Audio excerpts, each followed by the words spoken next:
네, 안녕하세요. 전청입니다. 지난주요, 금요일 바이든 정부의 증세안이 확정돼서 발표됐죠. 많은 분들이 이제 관심을 보이셨는데요. 이걸 뭐 그린북이라고 합니다. 특히 이제 법인세, 개인 소득세, 또 기타 등등 여러 가지 항목별 증세안의 내용이 확정이 된 건데요. 오늘은 그 중에서도 개인 증세안에 대해서 좀 더 자세히 살펴보려고 합니다. 세법을 프랙티스하는 입장에서는 굉장히 중요하고 큰 의미가 있는 그런 개정안이라고 할 수 있는데, 또한 이거를 일반인들에게 설명을 하는 데 있어서는 또 너무 전문적인 그런 내용들, 기술적인 내용이 되다 보니 영상에서 어떻게 설명하면 좋을까를 고민했는데요. 그래서 오늘은 가장 중요한 것들만 최대한 풀어서 플레인하게 한번 설명해 보려고 합니다. 특히 이 영상 보시는 분들 중에 100만 불 이상 증여 상속 대상의 자산을 보유하고 있는 분이라면 꼭 따라오시기를 바라겠습니다. 그럼 바로 시작하겠습니다.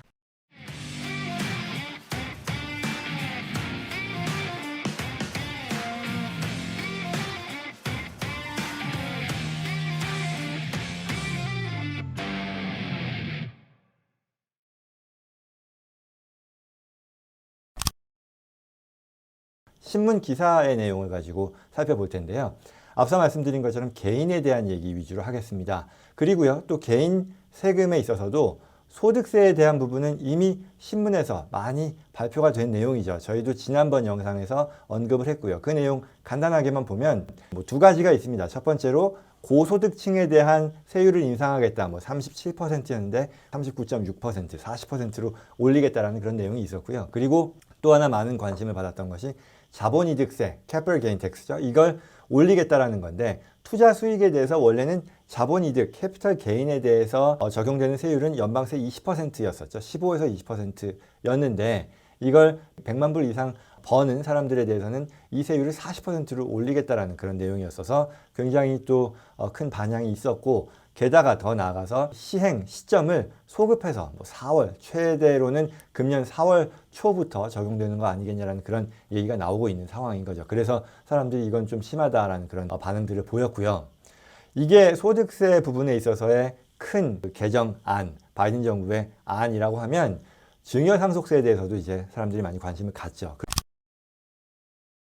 아는 분들 아시겠습니다만, 증여상속세와 관련해서는 지난 2017년도 트럼프 행정부에서 거의 1,000만 불 개인당, 증여자 개인당 라이프타임 익셈션이라고 해서 평생 동안 누적된 증여 상속 금액이 1,050만 불까지에 대해서는 증여 또는 상속세를 부과하지 않겠다라고 해서 굉장히 큰 변화였었고요. 그 결과 실제로 일반 미국인으로서 사실 1,000만 불 이상의 자산을 증여 상속한다는 게 흔치 않죠. 그리고 이게 개인별로 적용이 되는 거다 보니까 부부를 놓고 보면 한 패밀리의 제너레이션 투 제너레이션으로 봤을 때 20 밀리언이 넘는 거니까 2천만 불이 넘는 자산을 다음 세대로 증여하는 그런 상황들은 그다지 많지 않다 보니 증여상속세가 유명무실했었고, 그런데 이제 바이든 정부에서 바이든 대통령 후보 시절부터 이에 대해서 정상화시키겠다라는 그런 모토 하에 증여상속세의 평생 면제액을 줄이겠다. 과거에 350만 불까지였었는데 그렇게 줄이겠다라는 그런 공약을 내세우기도 했었던 거죠.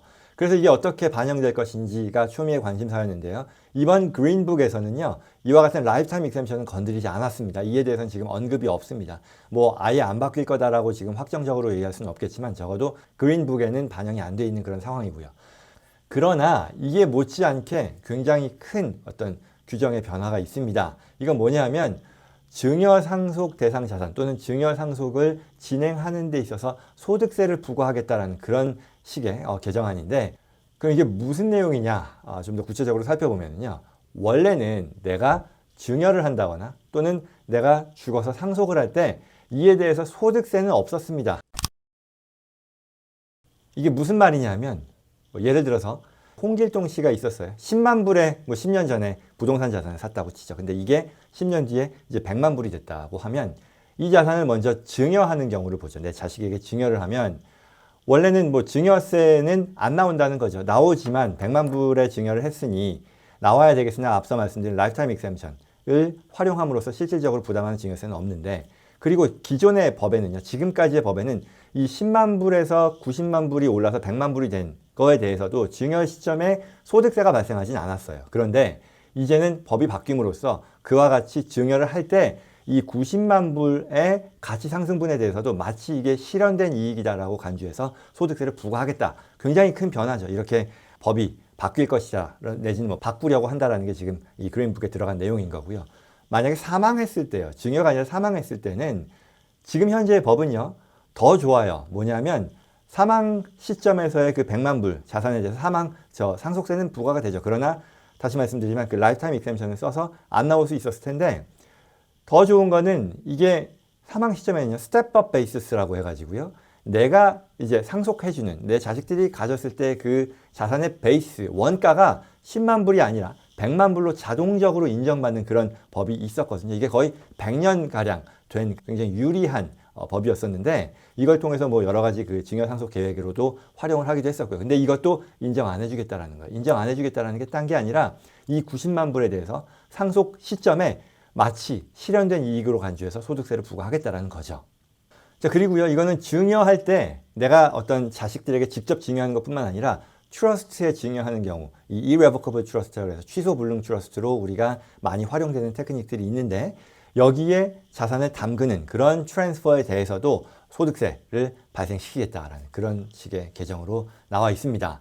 따라서 지금까지는 증여 시점에 소득세가 발생하지 않기 때문에 이를 활용한 여러 가지 플래닝이 있었거든요. 뭐 예를 들어서 증여를 하고 나서요. 트러스트에 증여를 하고 나서 그 뒤에 매각을 하면서 like kind exchange 그러니까 동종자산 교환으로 계속해서 소득세를 이월하는 방식을 쓴다거나 아니면 앞서 말씀드린 것처럼 내가 계속해서 가지고 있음으로써 원가는 낮지만 내가 사망 시점에 자동으로 스텝업 됨으로써 이후에는 소득세에서 원가를 더 높이 계산해 줄 수 있음으로써 소득세를 줄이는 플래닝으로 활용을 했는데 이게 앞으로는 쓸 수 없는 그런 테크닉이 되겠다라는 그런 얘기인 거죠.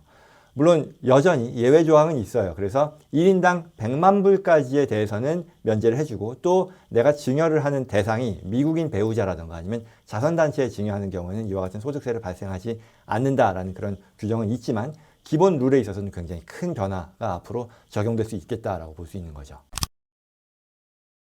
따라서 결론은요. 증여 상속 대상 자산이 있는 분들은요.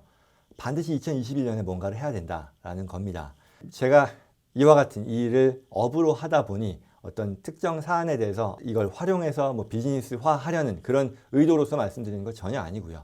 물론 당연히 그런 부분들도 저에게서는 중요하겠습니다만 이 법이 앞으로 바뀌고 이게 더 불리한 특히 증여 상속을 하는 데 있어서 계획하는 또는 계획해야 되는 사람들에게 있어서 불리한 식으로 법이 바뀌게 될 거라는 걸 지금 예상할 수 있는 거잖아요. 그렇기 때문에 법이 바뀌기 이전에 확실히 실행을 해놓는 게 중요하겠다는 그런 관점에서 말씀드리는 거고요.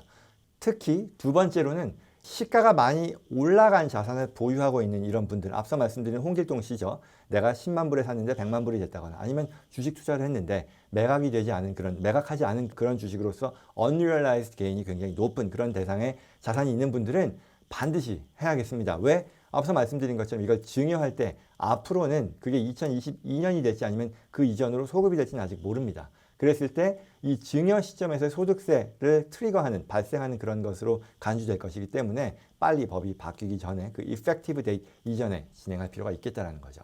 뭐 이와 뭐 별개로 특히 부동산, 뭐 주식 등의 appreciated 된 value의 자산을 가지고 있는 분들이 활용할 수 있는 트러스트로서 CRT, 뭐 Charitable Remainder Trust 뭐 이런 것들이 있는데요. 요 내용은 뭐 증여했을 때, 증여 이후에 매각을 하더라도 매각에서 나오는 소득세에 대해 과세하지 않는 그런 굉장히 유리한, 굉장히 좋은 트러스트 제도인데 이 부분에 대해서는 별도의 영상으로 한번 설명드리도록 하겠습니다. 이 정도가 증여 상속과 관련된 내용이었었고 또 하나 그냥 추가할 부분은 like kind exchange요. 앞서 잠깐 말씀드렸습니다만 동종자산 교환에 있어서 일정 조건을 만족하면 이제 거기서 실현된 이익을 세금 내지 않도록 해주는 그런 제도죠. 뭐 부동산, 투자 부동산에서 내가 팔고 나서 또 바로 다른 부동산을 투자하는데 그 매각 대금을 사용하면 원래 기존 자산을 팔았을 때 발생하는 이익을 계속해서 이월할 수 있는 그런 제도인데 이 부분도 앞으로 법이 바뀔 거다라고 지금 안이 나와 있는 상태입니다. 뭐냐면 50만 불 이상의 인컴, 개인에 대해서는 이와 같은 like kind exchange를 인정하지 않겠다라는 그런 방식으로 개정안이 나온 거니까 이 부분도 염두에 두시면 좋겠습니다. 자, 여기까지 이제 바이든 행정부의 그린북 세법 개정안에 대한 내용이었었고 특히 개인 증여 상속을 계획하시는 분들이 이와 같은 어떤 사안들을 감안했을 때 반드시 2021년에 하는 게 좋겠다라고 말씀드렸고요. 물론 이런 내용도요. 정부가 바뀌고 또 그때그때 상황에 따라서 개정될 수도 있습니다. 세법의 내용이라고 하는 것은 언제든지 더 강화가 될 수도 있고 완화가 될 수도 있습니다. 마치 도널드 트럼프 행정부에서 증여 상속세에 있어서의 라이프타임 익셈션 금액이 2배로 확 올라감으로써 실질적으로는 부담을 지는 그런 사람들이 없어지는 그런 상황도 있겠죠. 그럼에도 앞으로 확정되지 않은 사안에서 미래에 또 바뀔 수도 있으니까 아무것도 안 한다라는 거는 바람직하지 않겠죠. 당연히 선제적으로 이제 예고된 그 입법 개정안에 대해서 선제적으로 대응을 하는 게 반드시 필요하겠다라고 말씀드립니다. 마지막으로 앞서 말씀드렸던 증여 시점에서 소득세 발생으로 인정해서 과세하겠다라는 거 내지는 스텝업 베이시스를 변형시키겠다라는 이 내용이 사실 실무적으로는 굉장히 복잡합니다. 그래서 지금 관련 기사 보여드리고 있습니다만 의회 협상 과정에서 이런 내용 대신에 라이프타임 익셈션을 줄이는 방식으로 말하자면 이 11 밀리언이 넘는 평생 증여 면제 그 금액을 줄이는 방식으로 타협이 조정이 될 여지도 충분히 있다라고 하니까요. 이것 역시도 감안해서 미리 대비해 놓는 게 꼭 필요하겠습니다. 오늘 영상 이것으로 마치겠습니다. 도움이 되었기를 바라고요. 도움이 되셨다 생각하시는 분들 구독, 좋아요 부탁드리겠습니다. 저는 다음 시간에 뵙겠습니다. 고맙습니다.